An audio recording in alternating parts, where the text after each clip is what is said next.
Salam sejahtera untuk kita semua. Tentunya kita patut mengucap syukur kepada Tuhan pada saat ini, oleh karena Allah terus baik di dalam kehidupan saudara dan saya. Satu minggu lagi di dalam setiap kesibukan-kesibukan kita, Allah telah melindungi dan memberkati kita, sehingga kita boleh tiba kembali di dalam ringkasan pelajaran sekolah Sabat. Dan pada saat ini, kita sudah memasuki pelajaran yang ke-10, dengan judul Penipuan Terakhir Setan. Untuk itu, mari kita lihat pelajaran kita berikut ini, dan dengan pertolongan Tuhan kita dapat menghidupkan akan pelajaran ini dalam kehidupan kita akan terus setia kepada Tuhan. Ayat tema kita sepanjang minggu ini terdapat di dalam Yohanes 17 ayat 17. Kuduskanlah mereka dalam kebenaran, firman-Mu adalah kebenaran. Minggu yang lalu kita mempelajari mengenai Babel. Kita telah mempelajari apa arti dari Babel tersebut. Dan kita telah melihat bahwa Babel yang besar dalam kitab Wahyu menunjukkan dalam arti khusus agama-agama murtad yang bersatu pada akhir zaman. Dengan kata lain, ada doktrin dan ajaran-ajaran palsu yang pada akhirnya hanya akan membawa kematian, bukan membawa kepada kehidupan yang kekal. Istilah Babel mengacu pada organisasi itu sendiri dan para pemimpin mereka. Tidak begitu banyak untuk anggota-anggota itu sendiri, yang terakhir disebut sebagai banyak air. Di dalam SDA Bible Commentary volume 7 halaman 851 dan 852. Kita telah mempelajari bersama bahwa Allah memberikan firman kepada manusia, dan landasan dari iman kita adalah firman itu sendiri, karena firman adalah perkataan dari Allah, dan kebenaran itu menuntun kita kepada kehidupan yang kekal. Tetapi di dalam pelajaran kita menjelaskan bahwa setan tidak tinggal diam. Dia menyodorkan akan ajaran-ajaran yang tidak sesuai dengan firman Tuhan, supaya manusia gantinya memperoleh kehidupan yang kekal, tetapi sebaliknya akan memperoleh kebinasaan. Apa yang salah dengan Babel? Mengapa Tuhan mengumumkan kejatuhannya dan mengundang kita untuk keluar darinya? Sesuai dengan Wahyu 14 ayat 8 dan Wahyu 18 ayat 4, kita akan melihat untuk beberapa waktu ke depan ini penipuan Babel, penipuan universal, keabadian jiwa, hari istirahat palsu. Tetap aman dari penipuan ini, bagaimana caranya? Ada hari istirahat yang sebenarnya dan panggilan untuk setia. Mari kita lihat pembahasan berikut ini. Penipuan universal. Apakah yang dimaksudkan dengan penipuan universal ini? Firman Tuhan di dalam Amsal 14 ayat 12 mengatakan, ada jalan yang disangka lurus, tetapi ujungnya menuju maut. Yesus menubuatkan bahwa nabi palsu akan menipu dunia dengan tanda dan mujizat. Mereka bahkan akan menipu mereka yang ingin tetap setia kepada Tuhan. Dan bagaimanakah mereka akan melakukannya?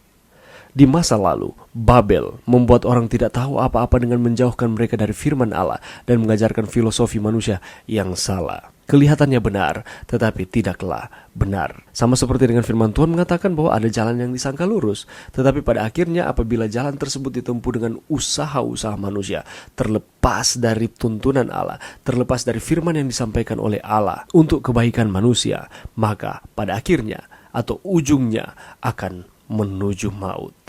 Itulah sebabnya dasar iman kita haruslah memang betul-betul ditancapkan kepada firman Tuhan. Oleh karena hanya firman Tuhanlah yang dapat menjadi pegangan bagi kita, sehingga kita dapat mengetahui mana yang benar, mana yang salah, mana yang harus kita lakukan sesuai dengan perintah Tuhan, dan mana yang harus kita jauhi. Pada saat ini, Babel masih bertindak dengan cara yang sama, menggunakan pikiran manusia yang salah untuk menjauhkan orang dari kebenaran firman. Hampir setiap orang akan mengikuti para pemimpinnya dan akhirnya menyembah setan. Janganlah menggunakan logika atau pikiran-pikiran kita terlepas dari tuntunan Tuhan, tetapi marilah kita terus melibatkan Tuhan di dalam setiap kehidupan kita. Hanya dengan mempelajari firman Allah dengan bantuan Roh Kudus yang dapat membantu kita membedakan kebenaran dari kesalahan. Itulah sebabnya bukalah Alkitabmu. Itu merupakan penuntun bagi kita untuk kita terus aman di tengah-tengah dunia ini, supaya kita tidak ditipu dengan ajaran-ajaran yang tidak sesuai dengan firman Tuhan, dan pada akhirnya jalan yang kita sangka lurus akhirnya menuju maut. Keabadian jiwa. Kejadian 3:4 mengatakan, tetapi ular itu berkata kepada perempuan itu, sekali-kali kamu tidak akan mati. Kalau kita kembali lagi ke dalam Kejadian pasal 3, di sana menceritakan bagaimana manusia jatuh ke dalam dosa. Allah memberikan firman kepada manusia untuk supaya mereka tetap ada di dalam Tuhan, kepada manusia pertama Adam dan Hawa, supaya mereka tetap menikmati akan Taman Eden yang diciptakan oleh Allah untuk mereka, dan supaya mereka dapat hidup selama-lamanya. Itulah sebabnya Allah katakan, semua buah yang ada di taman ini boleh dimakan, kecuali yang ada di tengah-tengah taman, janganlah dimakan buahnya. karena akan mati. Tetapi apa yang disodorkan oleh setan? Dia menyodorkan kebalikan dari perintah Allah. Dia katakan bahwa sekali-kali kamu tidak akan mati, justru akan jadi sama seperti dengan Tuhan. Dan itu tidak sesuai dengan firman Tuhan. Tapi sayang sekali, Adam dan Hawa mempercayai akan dusta tersebut. Kalau boleh ditanyakan pertanyaan ini, berapa banyak di antara saudara dan saya setelah selesai menonton atau melihat ataupun membaca tulisan ataupun tontonan yang berbau spiritisme, lalu pada malam hari kita keluar dari rumah kita harus melewati akan jalan yang gelap, tidak ada penerangan, dan kita akan berjalan dengan penuh keberanian tanpa ketakutan. Mengapa condong kita merasa takut ketika kita berada di suatu kesendirian di tempat yang gelap pada malam hari? Mungkin setelah kita menonton akan film-film yang berbau mistis, kita takut untuk sendirian. Kalau mau ke kamar kecil harus ada yang temani. Mengapa terjadi seperti itu? Apakah kita benar-benar percaya bahwa orang yang sudah mati, tubuh fisiknya mati tetapi jiwanya bergentayangan? Inilah dusta yang disodorkan oleh setan kepada manusia. Tetapi sayangnya banyak di antara kita, bahkan mungkin kita sendiri yang mengaku sebagai pengikut Kristus, kita mempercayai akan kebohongan ini. Babel dan spiritualisme jelas berhubungan. Jadi kebanyakan orang Kristen saat ini menerima doktrin setan. Mungkin kita menyatakan bahwa saya mempercayai Tuhan dalam kehidupan kita, tetapi tanpa kita sadar, kita juga ada di dalam kepercayaan yang salah terkait dengan pembahasan kita pada saat ini. Salah satu yang paling umum adalah kita abadi, bahwa kita tidak akan mati, seperti yang dikatakan setan kepada Hawa. Mereka percaya bahwa kita langsung masuk ke sorga begitu kita mati jika kita telah menerima Yesus sebagai juru selamat kita.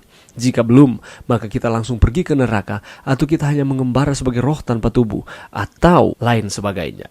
Firman Tuhan menjelaskan bahwa kematian itu seperti tidur, bahwa jiwa kita fana. Kita ini ketika sudah jatuh ke dalam dosa, kita harus mati. Oleh karena upah dosa ialah maut.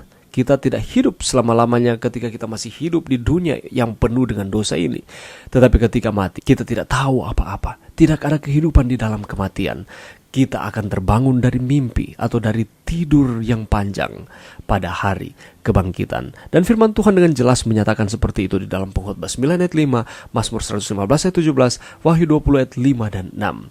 Oleh karena itu, janganlah kita percaya dengan ajaran-ajaran yang menyatakan bahwa ada kehidupan setelah kematian.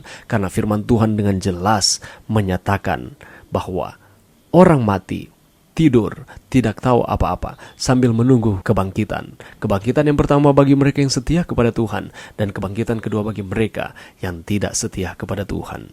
Mari kita terus percaya akan firman Tuhan, karena firman Tuhan ini menuntun kita untuk terus ada di dalam Tuhan. Hari istirahat yang palsu. Yeskel 8 ayat 16 mengatakan, kemudian di bawahnya aku ke pelataran dalam rumah Tuhan. Sungguh, dekat jalan masuk ke bait Tuhan. Di antara balai bait suci dan mezbah ada kira-kira 25 orang laki-laki yang membelakangi bait Tuhan dan menghadap ke sebelah timur sambil sujud pada matahari di sebelah timur. Yeskel 8 ayat 16.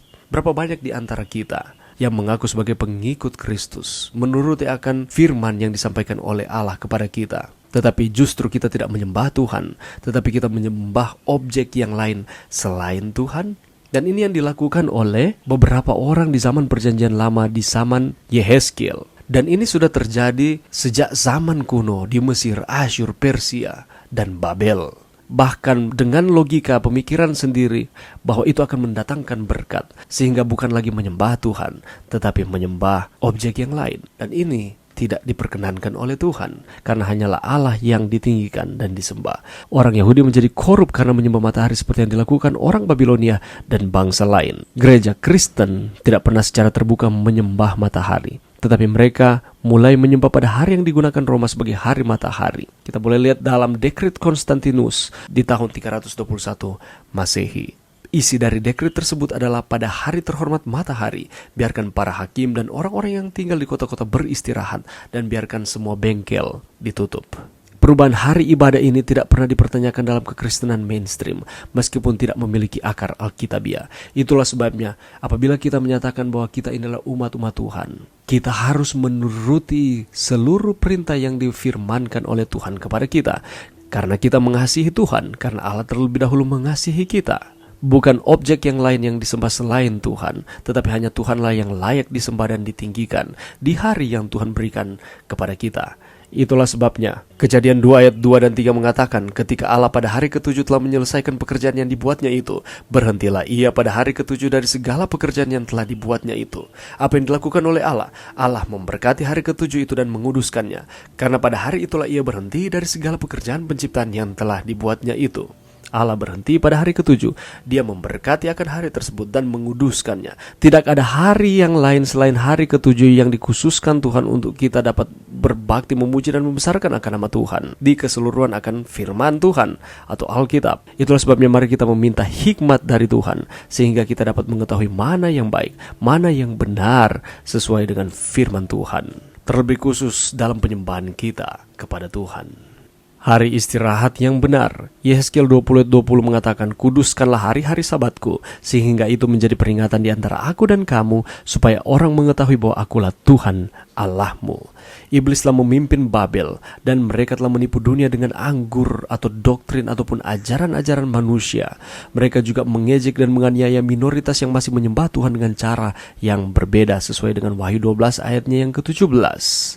Namun, kelompok kecil ini, kelompok yang tetap setia kepada Tuhan, yang tetap berkomitmen untuk menghidupkan akan ajaran-ajaran sesuai dengan firman Tuhan, tetap menyembah Tuhan seperti yang Dia anjurkan untuk kita lakukan di dalam firman-Nya pada hari yang ditentukan oleh Allah untuk kita menyembah, karena Dia telah berhenti dan menyucikan akan hari tersebut, yakni pada hari yang ketujuh.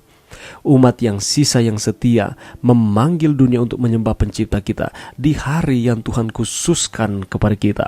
Mereka juga mengumumkan kejatuhan Babel yang telah mengajarkan hari ibadah palsu. Itulah sebabnya pada saat ini mari kita terus ada di dalam Tuhan, ada di dalam perbaktian yang Tuhan berikan kepada kita. Karena tujuannya kita berbakti kepada Tuhan adalah hanya untuk memuji dan membesarkan akan nama Tuhan, meninggikan Tuhan atas segala berkat-berkat yang Tuhan berikan kepada kita. Panggilan untuk setia. Wahyu 18 ayat 4 mengatakan, lalu aku mendengar suara lain dari sorga berkata, pergilah kamu hai umatku, pergilah daripadanya supaya kamu jangan mengambil bagian dalam dosa-dosanya, dan supaya kamu jangan turut ditimpa malapetakanya. Umat sisa yang setia pada doktrin Tuhan hanyalah sebagian kecil dari umat Tuhan. Banyak yang masih berada di dalam Babel. Itulah sebabnya pekabaran ini harus diwartakan, harus dikumandangkan. Karena ada umat-umat Tuhan yang masih terjebak di dalam ajaran-ajaran yang tidak sesuai dengan prinsip-prinsip yang diajarkan di dalam firman Tuhan. Itulah sebabnya kita harus belajar firman Tuhan dengan penuh kerendahan hati. Karena firman Tuhan memiliki kuasa untuk mengajar, untuk menyatakan kesalahan, untuk memperbaiki kelakuan, dan untuk mendidik orang dalam kebenaran, sehingga kita akan terus ada di dalam Tuhan. Mungkin pada saat ini ketika kita mendengarkan akan firman Tuhan, kita akan merasa kecewa, kita merasa sakit hati, oleh karena ternyata selama ini saya sudah beribadah kepada Tuhan, tetapi belum dengan cara yang benar. Pada saat ini, marilah kita membuka akan firman Tuhan, karena firman Tuhan tersebut yang memberikan kepada kita bagaimana caranya supaya kita dapat menyembah Tuhan dengan benar. Dan marilah kita dengan berjiwa besar untuk kita mengikuti apa nasihat firman tersebut, karena itu untuk kebaikan kita. Mereka tidak sadar bahwa mereka menyembah Tuhan pada hari yang salah, atau bahkan mereka menerima tipu daya setan sebagai kebenaran, seperti jiwa yang abadi yang telah dipelajari sebelumnya, seperti ajaran-ajaran yang menyatakan bahwa ada kehidupan setelah kematian, dan itu keliru. Oleh karena itu, mereka membutuhkan seseorang untuk mengajari mereka kebenaran dan mengundang mereka untuk keluar dari Babel. Mereka harus diajar bahwa melanggar hukum Allah adalah dosa. Kenapa kita menuruti akan hukum Allah? Sekali lagi, Yohanes 14 ayat 15, karena kita mengasihi Tuhan, karena Dia telah melakukan segala sesuatu untuk saudara dan saya. Semua orang yang setia harus diajar bahwa ketaatan hanya mencerminkan kasih karunia Kristus yang membebaskan kita dari penghukuman dan kekuasaan dosa. Mari kita terus setia kepada Tuhan. Kita yang telah mengetahui akan kebenaran ini, mari kita terus ada di dalam Tuhan. Dan bagi kita yang baru mendengar dan mengetahui akan kebenaran ini, mari kita berbesar hati untuk menerima kebenaran Kristus di dalam kehidupan kita. Gunakanlah firman Tuhan sebagai jawaban dari setiap pertanyaan-pertanyaan yang kita tanyakan. Karena firman Tuhan tidak mungkin bertolak belakang satu dengan yang lain. Karena firman Tuhan mengajarkan akan kebenaran di dalam kehidupan kita. Dan supaya kita aman di dalam perjalanan kita di dunia ini. Dan ketika Tuhan datang, kita menerima keselamatan yang Ia telah janjikan. Mari berdoa. Terima kasih Tuhan atas firman-Mu sepanjang minggu ini. Bantu kami Tuhan untuk kami terus setia kepada Tuhan di dalam kehidupan kami. Ada penipuan-penipuan yang disodorkan oleh setan di dalam kehidupan kami, tetapi kami hanya mau bergantung sepenuhnya kepada Tuhan melalui firman-Mu, sehingga kami tidak akan didustai di dalam perjalanan kehidupan kami di dunia ini. Tuhan akan terus membantu kami untuk kami terus setia kepada Tuhan. Ini doa kami Tuhan di dalam nama Yesus. Amin.